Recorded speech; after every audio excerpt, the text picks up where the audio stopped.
A Cadeia da Prece, Jesus, mais perto de você. Abra sua Bíblia no capítulo, vou começar pelo capítulo 18 de Lucas. No versículo 18, diz assim: e perguntou-lhe a Jesus, um certo príncipe, dizendo: bom mestre, que hei de fazer para herdar a vida eterna? E Jesus lhe disse: por que me chamas bom? Ninguém é bom senão um, que é Deus. Sabes os mandamentos: não adulterarás, não matarás, não furtarás, não dirás falso testemunho, honra teu pai e a tua mãe. E disse ele: todas essas coisas eu tenho feito desde pequeno. E quando Jesus ouviu isso, disse: ainda te falta uma coisa. A sua sagacidade, a sua espiritualidade tão forte, Jesus já foi no âmago da situação. Ainda te falta uma coisa. E testou o rapaz: vende tudo quanto tens, reparte-o pelos pobres, e terás um tesouro no céu. Depois vem e segue-me. Mas, ouvindo ele isso, ficou muito triste, porque era muito rico. E vendo Jesus que ele ficara muito triste, disse: quão dificilmente entrarão no reino de Deus os que têm riquezas. Porque é mais fácil entrar um camelo pelo fundo de uma agulha do que entrar um rico no reino de Deus. E os que ouviram disseram: logo então, quem vai se salvar? Mas ele respondeu: as coisas que são impossíveis aos homens são possíveis a Deus. Agora no capítulo 19 já começa falando de outro rico. E tendo Jesus entrado em Jericó, ia passando. E eis que havia ali um homem chamado Zaqueu, e era esse chefe dos publicanos. Publicanos eram os cobradores de impostos de Roma, mesmo ele sendo judeu. E era rico. E procurava ver quem era Jesus e não podia, por causa da multidão, pois era de pequena estatura. E correndo adiante, subiu a uma figueira brava para o ver, porque havia de passar por ali. E quando Jesus chegou àquele lugar, olhando para cima, viu-o e disse-lhe: Zaqueu, desce depressa, porque hoje me convém pousar em sua casa. E apressando-se, desceu e recebeu com júbilo. E vendo isso, todos murmuravam, dizendo que entrara para ser hóspede de um homem pecador. E levantando-se Zaqueu, disse ao Senhor: Senhor, eis que eu vou dar aos pobres metade dos meus bens, e se em alguma coisa tenho defraudado alguém, eu vou restituir quadruplicadamente. E disse-lhe Jesus: hoje veio salvação a essa casa, a essa família, pois também este é filho de Abraão, porque o Filho do Homem veio buscar e salvar o que se havia perdido. Amém? Só que todos são textos muito fortes, que a gente prega muito superficialmente, até porque a igreja não tem paciência de ouvir mensagens longas, não é? Mas é tanto proveito aqui, no meio disso tudo, entre um e outro caso, ainda tem Jesus chegando perto de Jericó. Aqui ele estava passando por Jericó, um pouquinho atrás ele estava chegando perto de Jericó, e estava um cego assentado junto do caminho, mendigando, e ouvindo passar a multidão, perguntou o que era aquilo, e disseram: é Jesus o Nazareno. E ele se levantou, gritando: filho de Davi, tem misericórdia de mim.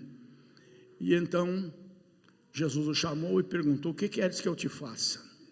E ele disse: eu quero ver. Então veja, a tua fé te curou. Amém? Amém. A tua fé te salvou. Então vamos cantar um cântico bem pertinente. Canta aí, meu filho, que hoje eu não vou gravar aquele disco que eu ia gravar. Como Zaqueu, eu quero subir o mais alto que eu puder, só para te ver, olhar para ti e chamar tua atenção para mim. Eu preciso de ti, Senhor.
vamos aprender algumas coisinhas com Jesus aqui fundamentais.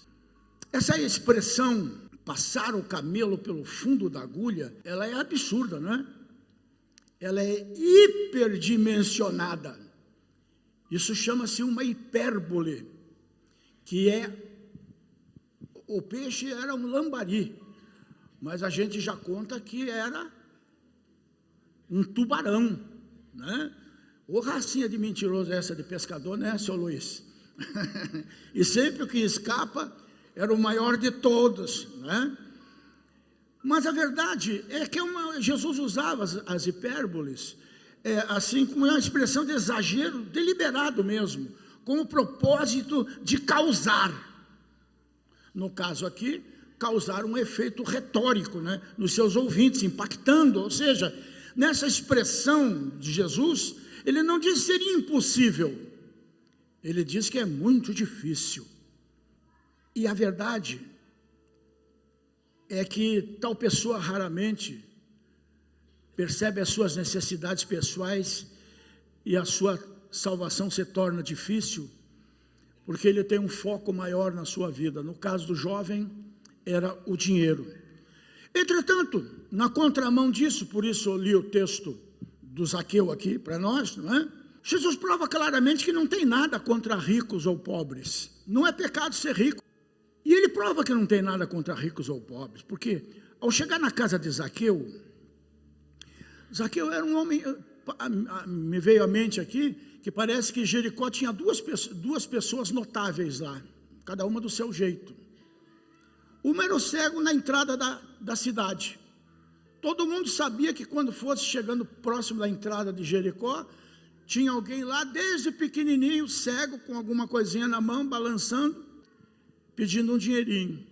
E lá dentro tinha um cara famoso, porque, sendo judeu, era cobrador de impostos dos romanos. Ele era odiado por ambos os lados. No entanto, era muito rico, tanto que era tão especialista no que fazia, que ele era chefe dos publicanos, chefe dos cobradores. Ele ganhava dinheiro em cima de dinheiro, fora o que surrupiava. Então ele devia ser muito famoso na cidade. E no entanto, chegou na casa dele.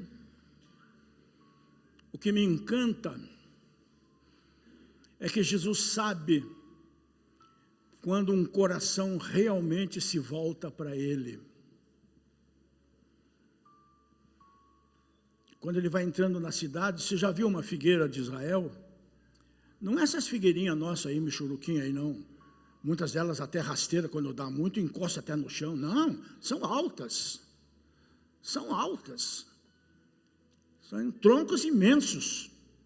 E o Zaqueu deixou de lado a condição dele de homem rico, famoso, ainda que uma má fama, né? E simplesmente disse: eu quero saber quem é esse homem. O homem já chega arrebentando na cidade. Há 3 anos eu só ouço coisas grandiosas a respeito desse homem. Não esqueça que Jesus aqui está para viver a sua última semana aqui na terra. Esse homem pode tudo. Esse homem tem tudo aquilo que o dinheiro não me dá, a não ser uma fama. Ele tem algo que eu preciso, algo que eu quero, e eu quero vê-lo. E esse homem devia ter problemas, a família dele devia ter problemas sérios na cidade. Tinham dinheiro, mas tinham uma fama. Eram pessoas detestadas pelo nome. O filho de Zaqueu, a mulher de Zaqueu, pronto. Ladrões, gente que não presta. Então vivia uma vida, com certeza, muito infeliz, muito confortável, mas muito infeliz. E quando ele sobe, Jesus, no seu espírito, já sentiu que ele entrou em Jerusalém, em Jericó, daquela vez, não apenas pelo cego, mas foi para produzir um milagre ainda maior, que era fazer um camelo passar pelo fundo de uma agulha. O primeiro não deu, porque o jovem fechou o coração.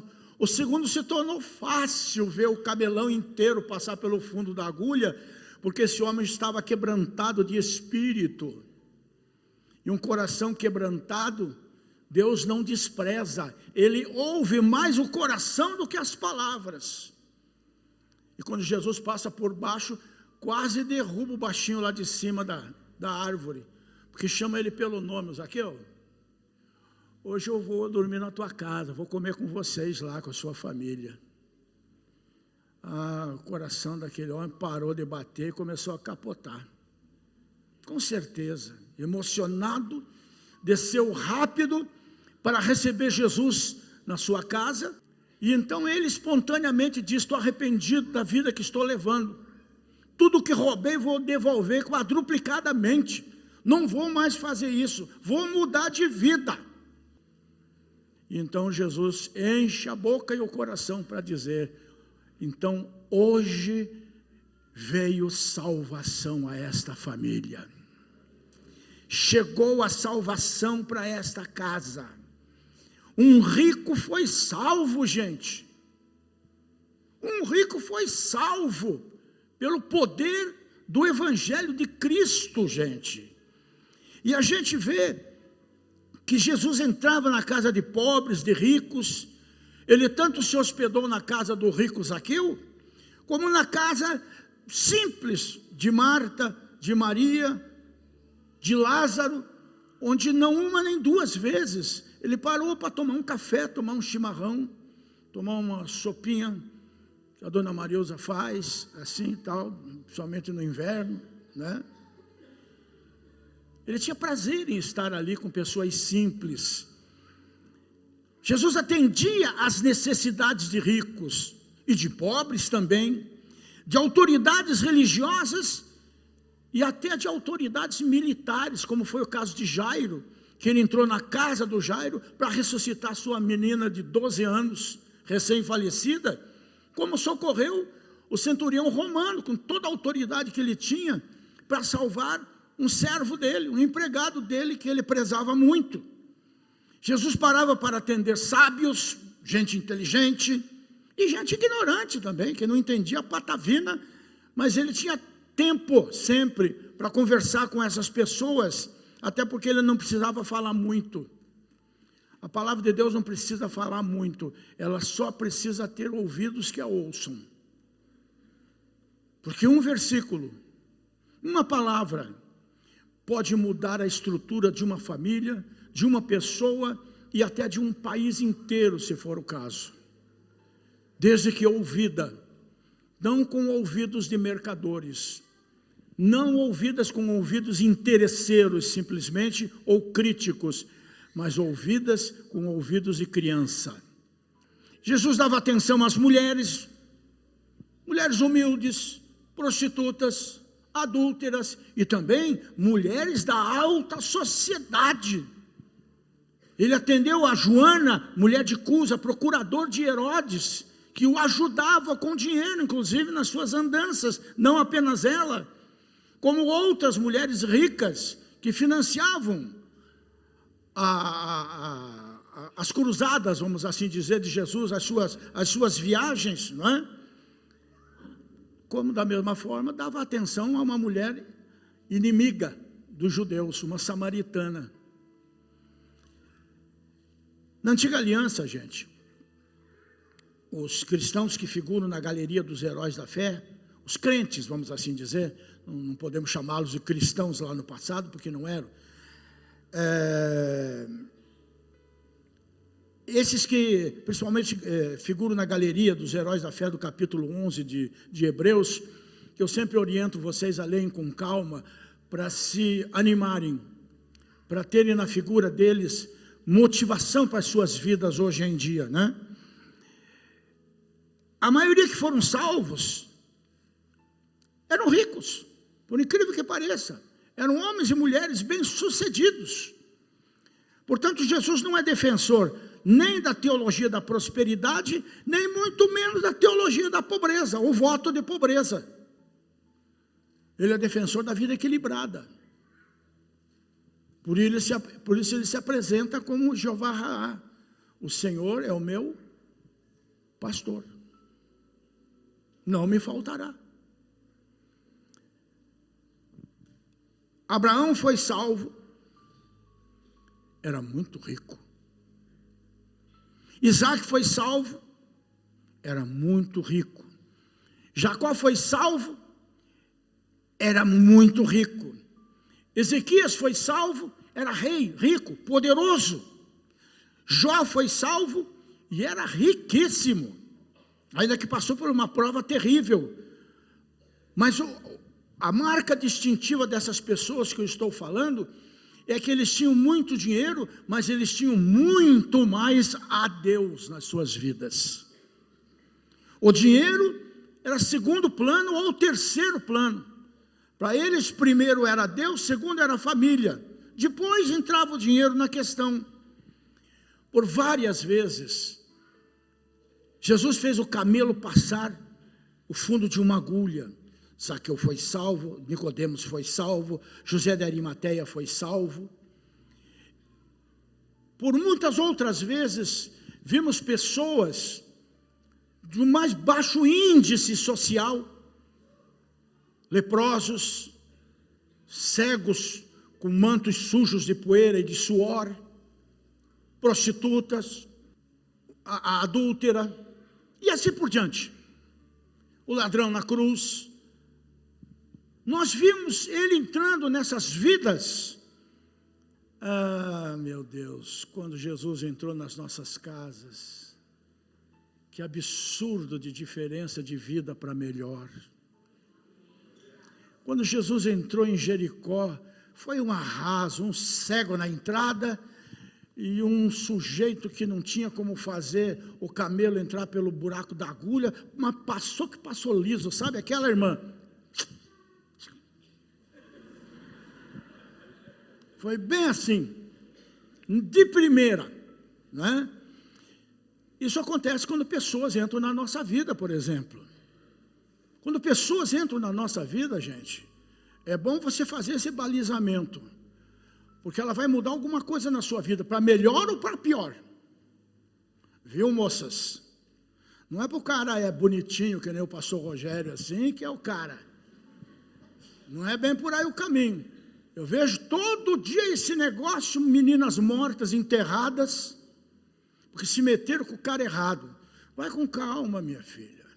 Seja sábia, porque pessoas vão entrar em nossas vidas, e nós temos a obrigação de medir as consequências antes de deixá-las entrar, principalmente na nossa casa, gente. Carrega um balaio de inveja. E isso não traz nada de coisa boa. Sua casa não é loja para ficar mostrando como se fosse vitrine. Pessoas entram, pessoas saem, pessoas vão entrar, pessoas vão sair. O problema é que não é tempo de ficar se expondo. É pedir para levar chumbo. Se preserve nesse mundo de trevas. Preserve a sua família. Cubra a sua família com o sangue do Cordeiro, né? Quando Jesus entra, são boas novas, é esperança, é alegria, é bênção, é saúde em todos os níveis. Quando ele entra, e ele só entra se a gente abrir a porta.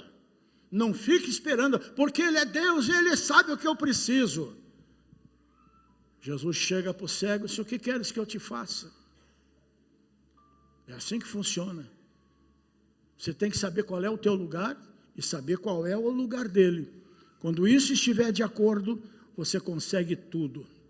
Na fé, provada pela obediência, você consegue tudo de Deus. E nós vamos conseguir, nesses 5 meses de caminhada juntos, vou trazer alguns colegas para ministrarem aqui.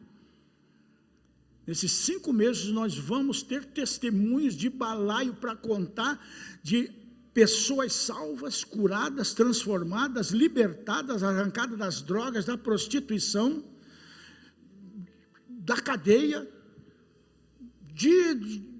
olha, vidas transformadas, lares transformados, vidas refeitas, gente que se separou e acabado de vez, não é? Ou gente que enviuvou, nós vamos ver e vamos entender por que parece que está demorando. Não está demorando, a gente é que quer se queimar comendo o pudim quente.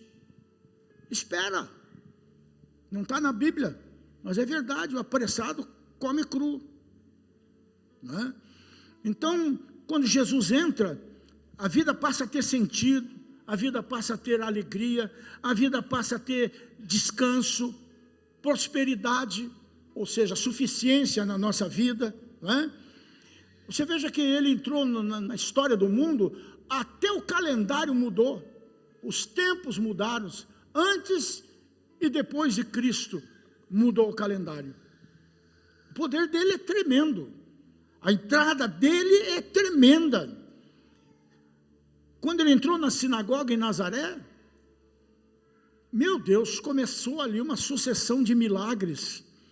Quando ele se revelou, o cumprimento da profecia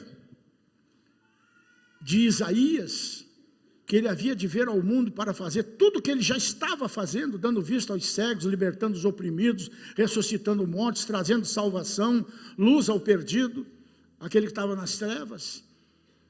Quando ele entrou ali naquela sinagoga, naquele dia, foi o dia decisivo, porque ali ele resolveu se revelar como de quem de fato ele era, e que ele estava procurando esconder, para não ser liquidado antes do tempo, porque ele sabia que ia morrer, ele veio para isso, não é?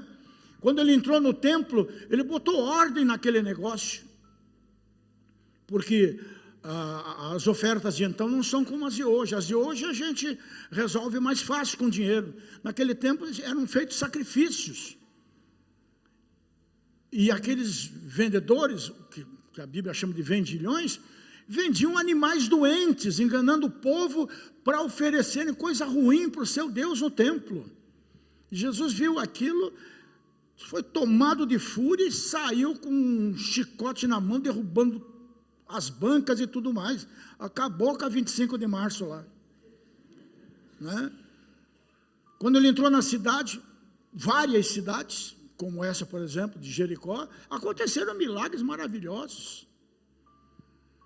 Quando entrou no barco, a tempestade até veio 2 vezes, e a tempestade foi 2 vezes, porque ele estava no barco, ele tinha entrado no barco. Quando ele entrou em casas, já pregamos uma mensagem aqui, não sei quantas casas em que Jesus entrou, né? Até vi uma igreja fazendo uma campanha sobre esse assunto, achei bem interessante, as casas em que Jesus entrou, mas nós pregamos numa palavra só aqui, né? Entrou na casa de Jairo, a filha ressuscitou. Entrou na casa de Pedro, ressuscitou a sogra do Pedro, curou, melhor dizendo, a sogra do Pedro. Os maldosos até dizem que foi por causa disso que Pedro negou ele 3 vezes. Oh, maldade! Oh, maldade! Mas não podia deixar passar batido assim, né? Entrou na casa de Zaqueu, deu no que deu. Entrou na cidade de Naim, como pregamos aqui a semana passada, ressuscitou os sonhos, a vida, a história daquela viúva que já tinha enterrado o marido e agora enterrava o seu filho. Quando entrou na vida de Madalena, que esses patetas ficam fazendo esses programas idiotas aí, a respeito de Madalena, meu Deus, primeiro que já destratam ela dizendo que ela era prostituta, nunca foi, era endemoniada, 7 demônios, mas Jesus expulsou os 7 e ela se tornou uma santa porque entrou na vida dela. E agora querem botar a Madalena na vida de Jesus aí, dizendo que era a mulher dele. Ora, para. Não entende de escritura, não entende que isso é uma coisa impossível, simplesmente. Caso contrário, ele teria perdido a perfeição de cordeiro, preparado desde a fundação do mundo para pagar o preço da nossa redenção. Nós estava tudo lascado se isso fosse verdade. Mas a maldade humana das religiões e do capeta que usa essas religiões é que leva a essas dúvidas, e as pessoas ficam, quando você não tem muita certeza da tua fé, não assista essas porcarias. Eu assisto porque eu quero ver até onde vai o grau de ignorância dessa gente, né? E para contraditar, muitas vezes, se for o caso, não é? entrou na vida de Madalena, entrou na vida do gadareno, entrou na vida da pecadora, entrou na vida da prostituta, mudou as histórias delas e mudou a história da família de cada uma delas. Então, já que o meu tempo acabou faz tempo, ele já entrou na sua família,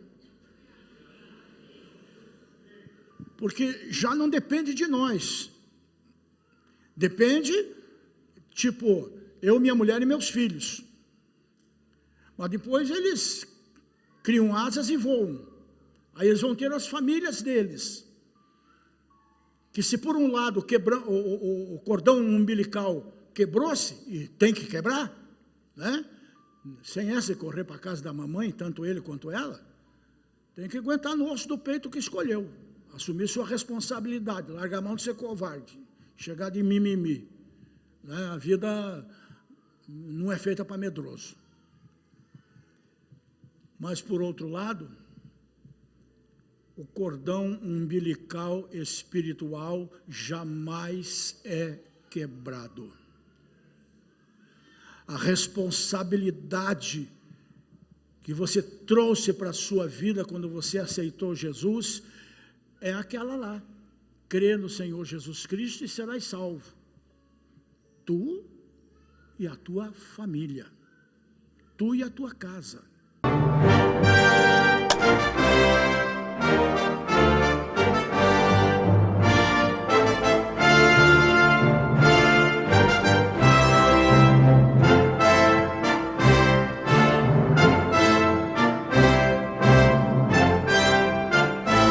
A Cadeia da Prece, Jesus mais perto de você.